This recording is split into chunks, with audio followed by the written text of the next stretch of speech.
In this video, I thought I would quickly go over some of the tools you're going to use as a remote sales rep. You're going to want to at least know of these tools. You don't need to be wizards or masters at them. But when you're in the interview process, when you're landing your first role, when you're going through that ramp up period, when you're onboarding onto a company, understanding the types of tools that these companies use for your role, understanding a little bit of how to navigate them, they're going to make you seem lower maintenance. They're going to help you transition quicker and actually ramp up into that offer. So you're going to want to understand what are the types of tools that get used, but also what are some of the most popular tools that these companies actually use? What are the companies? What's the tech stack? What's the software?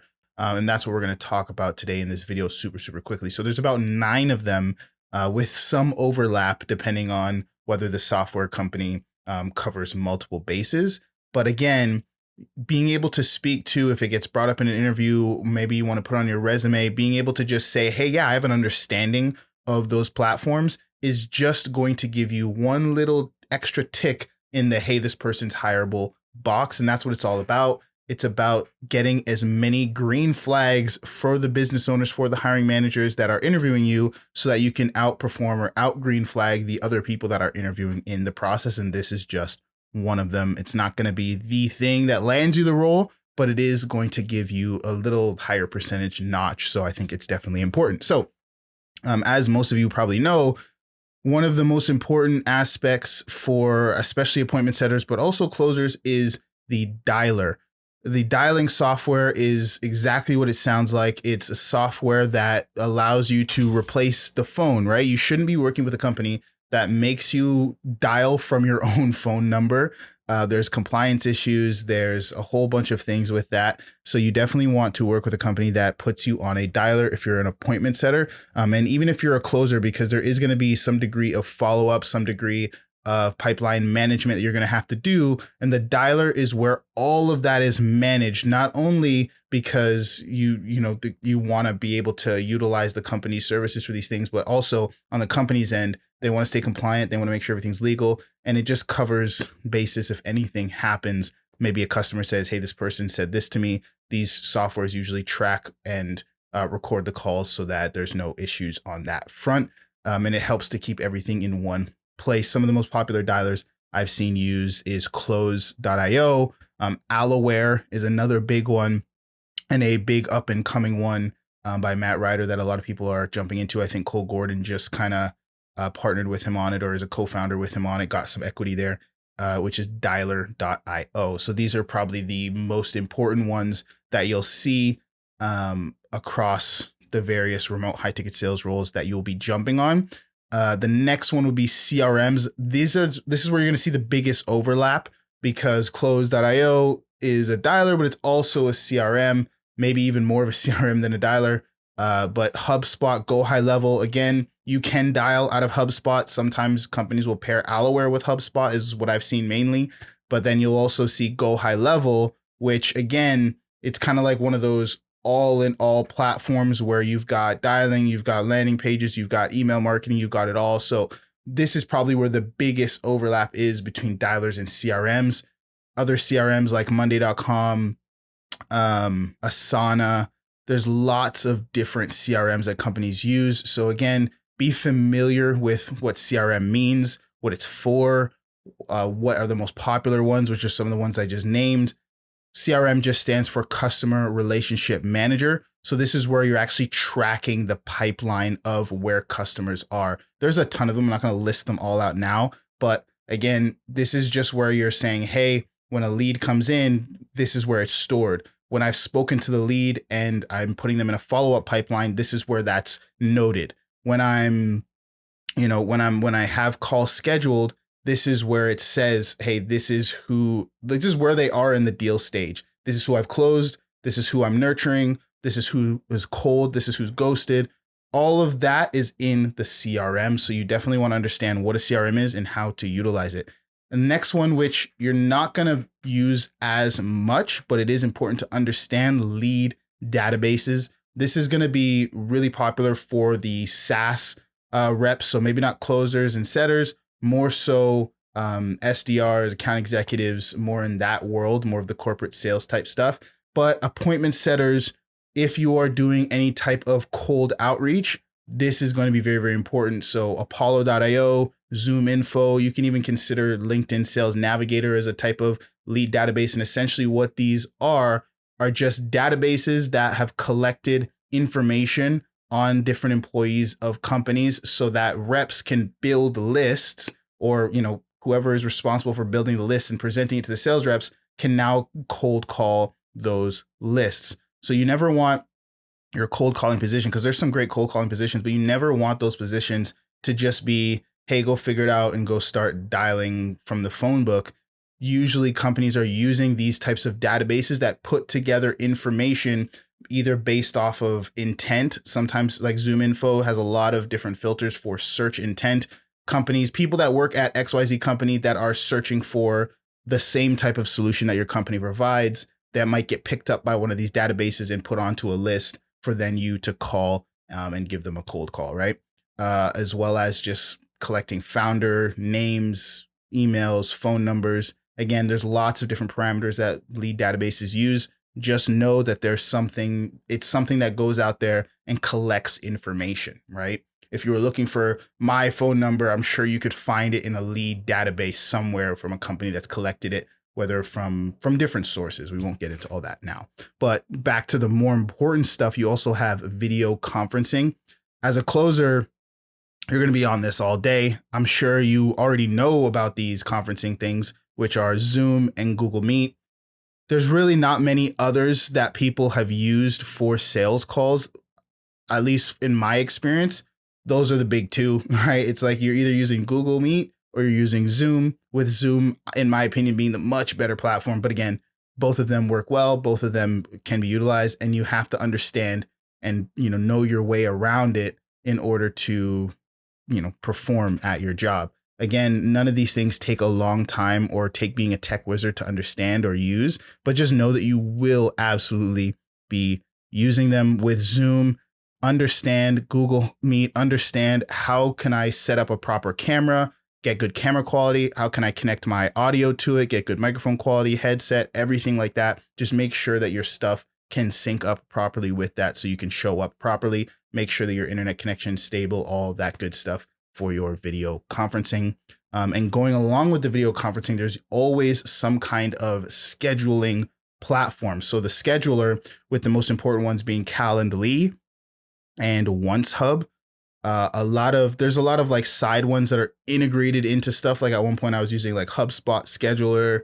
There's, just a lot of other scheduling stuff that's integrated into these other softwares for CRMs and stuff. But most companies I've seen, they're using like Calendly, or they're using OnceHub scheduler, which is just calendar software for people to book calls. Usually this is used for sometimes interviews, a lot of times interviews, but then it's also used for prospects that are booking calls to speak with a closer. You'll definitely want to know your way around this as a closer and as a setter, because if you're a closer, this is where all of your meetings are going to be booked in. This is where you're managing your availability. So you're telling the calendar, you're telling the scheduling software, hey, based off of this calendar that I'm connected to, which would be like Google Calendar, Apple Calendar, whatever calendar software you use, Outlook, whatever, you're telling this software, hey, book calls between this time and this time based on the availability you set in this software.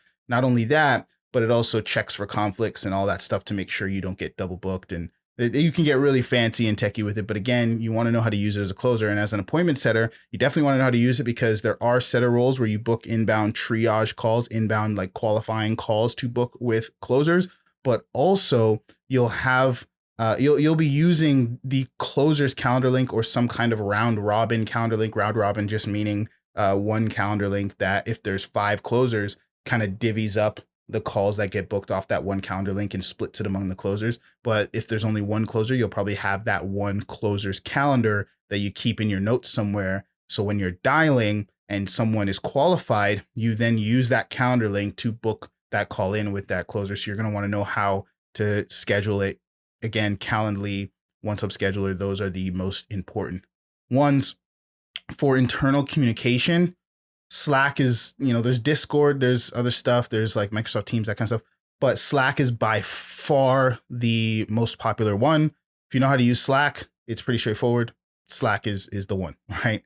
Video messaging is another big one. So the difference with video messaging is sending videos via link to people. You can obviously do manually by recording, uploading it to YouTube as unlisted, or uploading it to Google Drive and then setting share and sending that Google Drive link over to someone. Video messaging makes that a lot easier and simpler. So you're going to have stuff like Loom, which is the most popular one. And then Google Vids just came out with a free version of it. That's also pretty useful that we use in my company. But at the end of the day, video messaging is all about just sending videos. It helps internally for showing examples of things. It helps for making internal trainings. Some people use it to just record videos. As sales reps, you guys will probably be using it the most to create your introduction videos to business owners. It's really simple to create an intro video, share it with a company to introduce yourself to that company. Loom is going to be what you're using for the most part. Google Vids is another great one that you'll be using a lot as well. And kind of along the lines of that is call recording. So the video messaging is mainly used internally, but then externally when you're trying to apply for roles. You can also use it for like follow up and stuff as a closer, but then call recording is what's actually going to record your live sales calls for most of the time. If you're an appointment setter, the call recording, a lot of it is done within the dialer. Most dialers have some kind of built-in recording. But as a closer, that's usually not the case. I mean, Zoom and Google Meet, they do have their own recording stuff, but most people just, again, to have something dedicated that has a little bit more features, is a little bit better, they use a platform like Fathom or Gong.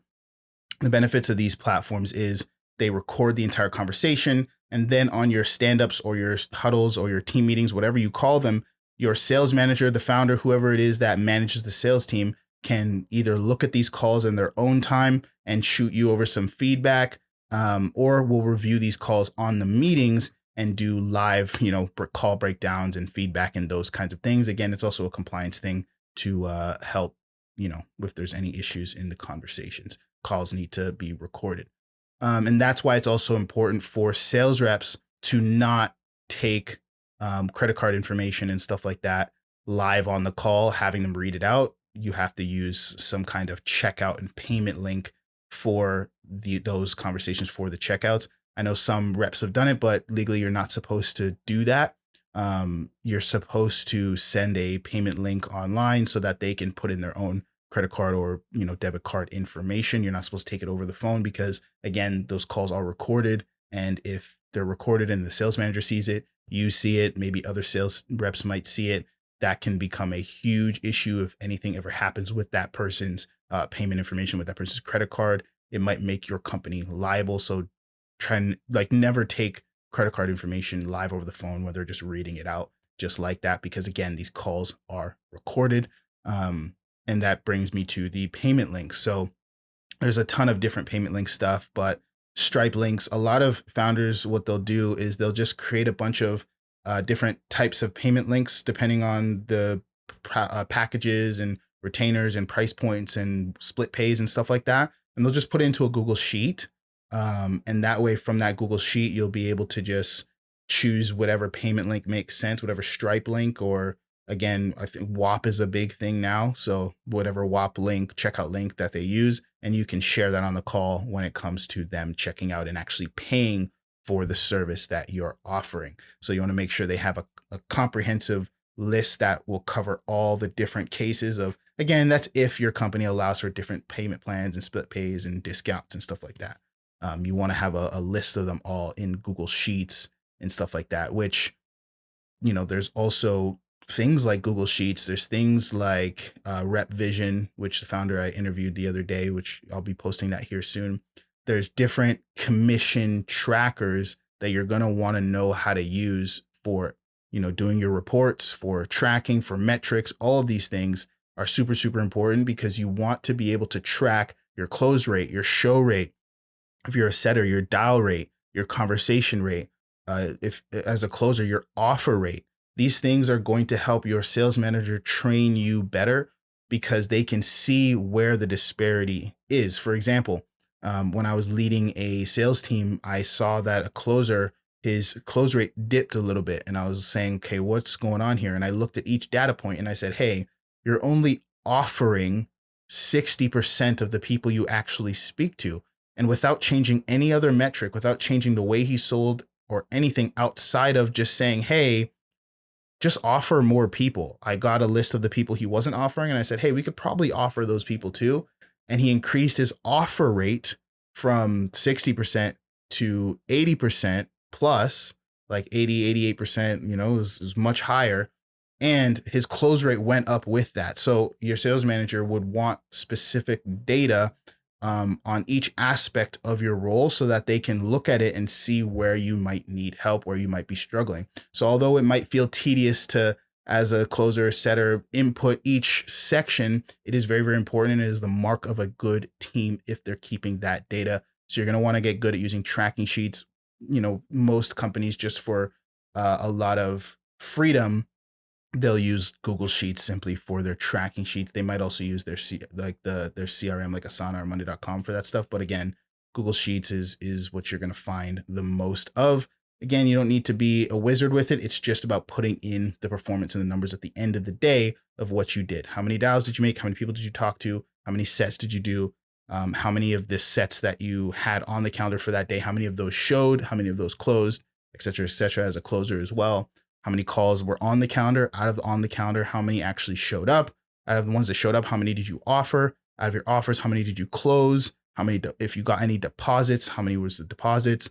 What was the cash collected versus the overall revenue generated? And so on and so forth. That way you can see, hey, where is the disparity in the data so that we can make sure that we keep improving and that you as a sales rep make more commissions and the company grow as a whole. So tracking sheets, that stuff is super, super, super important. You want to make sure that you're filling it out at the end of day every day. Proposals, documentation, another thing that's important for closers mainly. If you're taking sales calls and you're closing deals, usually there's some kind of contract or agreement that comes with that, especially in the advertising and agency retainer model, where it has an agreement of services being rendered. Super important for legal reasons and making sure that everyone is on the same page. So DocuSign, PandaDoc, most well put together companies with good systems will have some form of this automated to where you can, process your deal by putting in, hey, this is the customer's email, this is their name, this is the deal size, this is the package that they agreed to, and you hit submit. And usually they've got some kind of automation, Zapier in the back end that sends them the document and they can sign it on their end and all that fun stuff. But again, if not, then you're going to want to know, or at least just be aware of DocuSign, be aware of PandaDoc, be aware of these proposal things. Overarchingly, those are, I think I said 10 instead of 9, but maybe I said more, but those are the main softwares. Those are the main kind of, tools that you're going to need to know how to use as a remote sales rep. Your degree of which you actually get involved with them and use them depends on the systems of the company. But if I've said some stuff that you had no idea existed or no idea that you would need to even touch, then definitely start to look into them a little bit, start to at least be familiar with them. Again, you don't need to be a wizard. You just need to be aware. Hopefully that helps. I'll see you in the next video.